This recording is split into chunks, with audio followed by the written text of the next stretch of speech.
lalana tsara indrindra, lalana tsara indrindra. Manasanao anaraka izany loha hevitra mahafinaritra izany.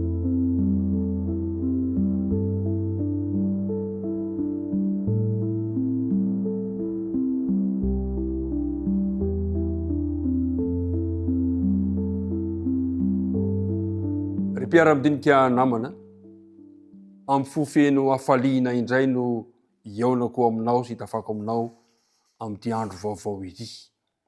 Miaraba anao amin'ny anaran'i Jesosy Kristy Tompo, ilay tiantsika, ilay mitahiry antsika ao anatin'ny fahasalamana sy ny fahavelomana.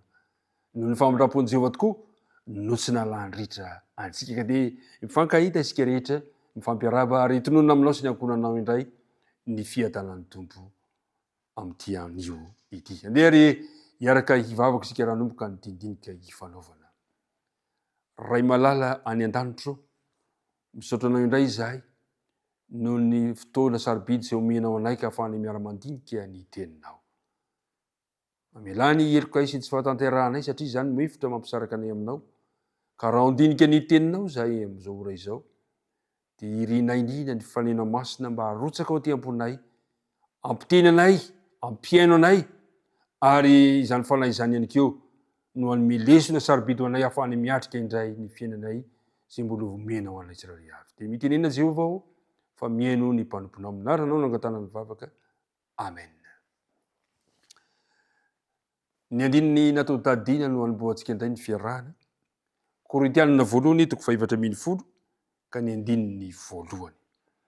Korintianina voalohany toko fahavatra ambin'ny folo ka ny andininy voalohany manao hoe: miezà mitady ny fitiavana, nefa maniry fatratra ny zava-panako, indrindra ny haminany.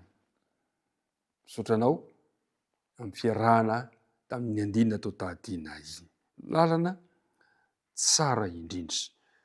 Ho fanomboantsika ny fiarahana ary dia andeha hosokafantsika ny amin'ny Korintianina voalohany toko faharoa ambin'ny folo ka ny andininy faha-raika amby telopolo. Korintianina voalohany toko faharoa ambin'ny folo ka ny andininy faha-raika amby telopolo manao hoe: nefa maniry fatratra ny fanomezam-pahasoavana lehibe indrindra, ary indro izay lalana tsara indrindra no atoroko anareo. Zay aloha hevitra hodiniantsika androany, lalana tsara indrindra. Inona no lalana tsara indrindra izay atoron'ny Paoly antsika amin'ity androany ity? Ry mpiara-midinika namana, tsy anankiray amin'ireo fanomezana pahasoavana maro be tany sain'ny Paoly ny fitiavana.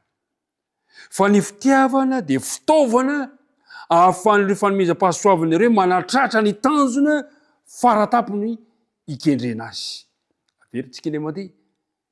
Tsy anankiray amin'ireo fanomezam-pahasoavana maro be ny fitiavana, fa fitaovana kosa izy mba hanatrarana ny tanjona, ahafahan'ny fanomezam-pahasoavana manatratra ny tanjona faratampony. Zava-dehibe zany ny fitiavana. Ary fitiavana io no lalana tsara indrindra izay atoron'ny Paoly. Zao mantsy ny voalazan'ny Paoly manomboka amin'ny andininy voalohany toko fahatelo ambin'ny folo. Korintianina voalohany toko fahatelo ambin'ny folo, andininy voalohany izy hoe: na dia miteny amin'ny fitenin'ny olona sy ny anjely aza aho, kanefa tsy manana fitiavana, dia antsika nytoyiny, tonga varahina maneno sy kipantsona mikarantsana. Ary na dia manana faminaniana aza aho ka mahalala zava-miafina rehetra, sady manana fahalalana rehetra, na dia manana finoana rehetra aza aho ka mahafina tendrombohitra, kanefa tsy manana fitiavana dia tsinotsinona aho. Ry mpiara-midinika namana, zava-dehibe ny fitiavana. Io ny lalana tsara indrindra. Zany hoe amin'ny alalana fitiavana ihany no ahafahana mampiasa ny fanomezam-pahasoavana araka ny tokony ho izy. Tsy misy lanja mantsy ny fanomezam-pahasoavana raha toa ka tsy misy fitiavana miaraka aminy. Mazava ny tenin'ny Paoly, na dia eo aza ny finoana mahafina tendrombohitra, dia tsinotsinona zany raha tsy misy fitiavana. Na dia eo aza ny fitenenana fiteny samihafa, fiteny tsy fantatra, nefa tsy misy fitiavana fa fiebebona sanatriny zany, tsy misy dikany akory zany. Na dia eo aza ny fanomezam-pahasoavana faminaniana izay lazaina fa manan-danja, kanefa dia tsinotsinona izany raha tsy misy ny fitiavana. Ry mpiara-midinika namana, ny lalana tsara torompolo aso anao androany dia ny amin'ny fitiavana. Ary zay no lazainy amin'ny andininy fahefatra to Korintiana voalohany toko fahefatra toko fahatelo ambin'ny folo andininy fahefatra eo no ilazany amaritany antsika hoe manahoana zany toetry ny fitiavana. Ary rehefa mamaky an'io zany ianao dia mifamadika amin'ny zavatra lazaina eto zany ny toetry ny tsy fitiavana kosa. Manahoana le toetry ny fitiavana? Zao ny voalaza ary ny fitiavana maro-po sady mora fanahy. Ny fitiavana tsy mialona, tsy mirehireh, tsy mieboebo, tsy manao zay tsy mamendrika, tsy mitady ny azy. Ny fitiavana tsy mora sositra, tsy manahotro-po. Ny fitiavana tsy mifaly amin'ny tsy fahamarinana fa miara-mifaly amin'ny fahamarinana kosa. Ny fitiavana mandefitra ny zavatra rehetra, mino ny zavatra rehetra, manantena ny zavatra rehetra, maharitra ny zavatra rehetra. Ry mpiara-midinika namana, zany no toetry ny fitiavana zay lalana tsara torompolo atsika. Toroana hevitra zany za androany mba hananako zany toetry ny fitiavana izany. Mahafinaritra ny fanamboaran'ny Paoly ny amin'ny lalana natorony antsika ny mikasika ny amin'ny fitiavana. Nahoana tokoa no zava-dehibe ny fitiavana satria amin'ny andininy fahavalo. Ny fitiavana tsy ho levona mandrakizay.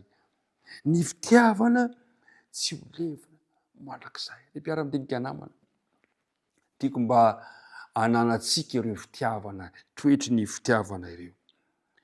Iriko mba hananatsika izany. Zany rehetrarehetra izany zay ahafahantsika mampiasa ny fanomezam-pahasoavana arak'izay ikendren'Andriamanitra azy. Dia zao no fanambaran'ny Paoly eo amin'ny andininy fahatelo ambin'ny folo. Zay mety zany dia Paoly dia mamaritra tsara mihitsy fa ny fitiavana no tsy ambaratelo ny fampiasana ampahendrena ny fanomezam-pahasoavana. Zao ny voalazany. Ary ankehitriny androany mbola mitoetra ny ankehitriny. Ary ankehitriny dia ireto telo reto no mitoetra: ny finoana, ny fanantenana, ny fitiavana. Fa ny fitiavana no lehibe amin'ireo. Zay lalana tsara indrindra izay no atorin'ny Paoly androany. Izay lalana tsara indrindra izay no atorin'ny Paoly antsika amin'ity androany dia fa ny fitiavana no lehibe amin'ireo. Ny faniriko toy izao, iboiboika eo amin'ny fiainanao, ho hita isan'andro san'andro amin'ny fiainanao zany toetry ny fitiavana izany. Ary very ny mandeha fa ny fitiavana tsy ho levona mandrakizay. Andeha hiaraka hivavaka isika tompoko. Andriamanitra ray eo, tianay raha mba ampitoery ny fanenao masina ty anatinay izany toetry ny fitiavana izany. Satria ny fitiavana no mahatanteraka ny zavatra rehetra. Ny fitiavana no lalana tsara indrindra zay atorin'ny teninao ho arahinay.